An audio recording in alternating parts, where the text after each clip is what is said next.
नमस्कार दोस्तों। आज की कहानी है परिवार। सुमन की शादी एक संयुक्त परिवार में हुई थी। परिवार में सास ससुर, जेठ जेठानी, देवर और ननंद थी। सभी एक दूसरे से बहुत प्यार करते थे और अच्छे से रहते थे। उनका व्यवहार भी बहुत ज़्यादा अच्छा था। जबकि सुमन अपने माता पिता की इकलौती संतान थी। सुमन को हमेशा से ही बड़े परिवार में शादी करनी थी, इसलिए सुमन के पिताजी ने उसका विवाह एक बड़े परिवार में कर दिया। सुमन अपने ससुराल में बहुत ज़्यादा खुश थी।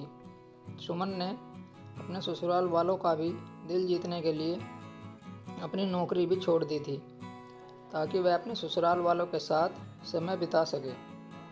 सुमन के ससुराल वालों ने उसे दोबारा नौकरी करने की सलाह दी, लेकिन सुमन ने कहा, माँ जी, इस घर की जिम्मेदारी भी मेरी ही है।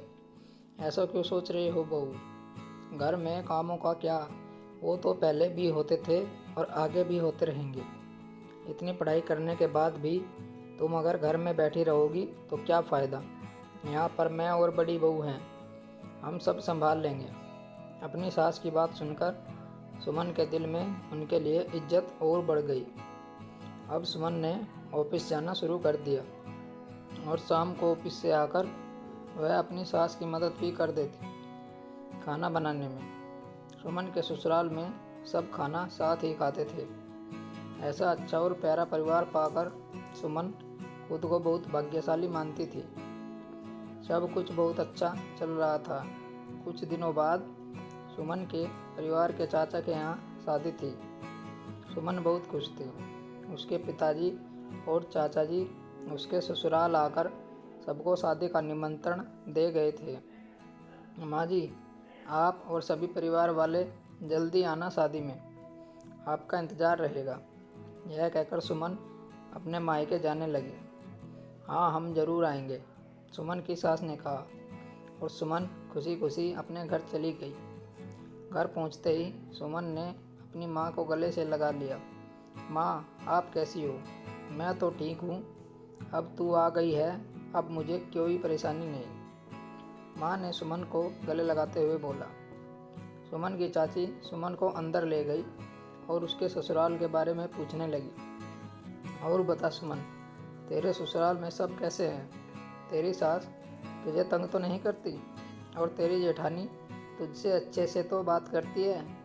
तुझ पर हुक्म तो नहीं चलाती? हाँ चाची जी, सब मुझे बहुत प्यार करते हैं। सुमन को अपनी चाची की यह बात कुछ ठीक नहीं लग रही थी। वह सबके सामने सुमन से पूछताछ में लग गई। सुमन की चाची बहुत तेज तर्रार थी।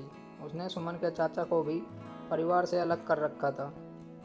चाची की बातें सुमन खूब जानती थी, इसलिए उसने शांति से उसकी सब बातों के जवाब दे दिए और कमरे में चली गई। परंतु उसकी चाची कहाँ मानने वाली थी। उसने फिर से वही सारी बातें शुरू कर दी। सुमन, तू ज़्यादा झूठ मत बोल, मुझे सब पता है। बड़े परिवार में रहना जैसे कैद में रहना। मुझे देख कर अकेली रहती हूँ। अपनी मर्जी से कुछ भी पहनो और कहीं भी आओ जाओ, कोई पूछने वाला नहीं। अपनी ज़िंदगी अपने तरीके से जियो।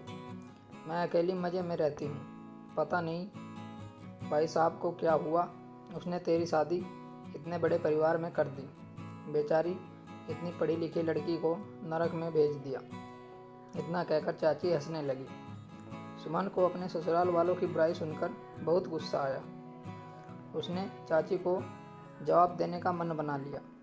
आप ऐसा इसलिए कह रही हो चाची, क्योंकि आप कभी जॉइंट फैमिली में रही ही नहीं, या फिर आप रहना नहीं चाहती हो। जॉइंट फैमिली में रहना स्वर्ग के समान होता है, जहाँ बड़ों का आदर, आशीर्वाद और छोटों का प्यार होता है। जब भी कोई मुसीबत आती है तो पूरा परिवार एक साथ उसका सामना करता है।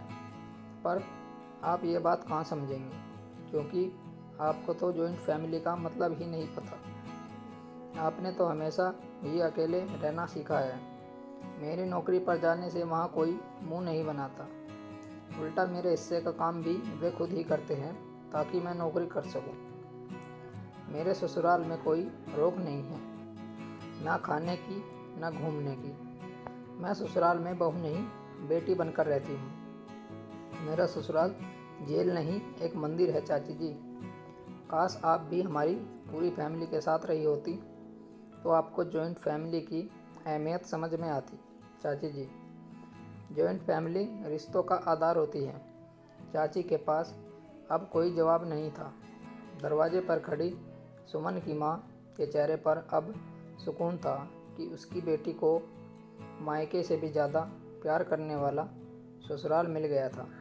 दोस्तों, मैं उम्मीद करता हूँ ये कहानी आपको बहुत पसंद आई होगी। अगर आप मेरे चैनल पर नए हैं तो मेरे चैनल को ज़रूर सब्सक्राइब करें और वीडियो को भी लाइक और कमेंट करें और अपने भाई को सपोर्ट कीजिए और वीडियो ज़्यादा से ज़्यादा शेयर कीजिए।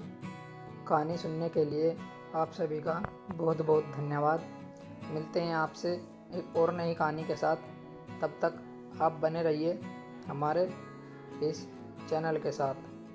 धन्यवाद।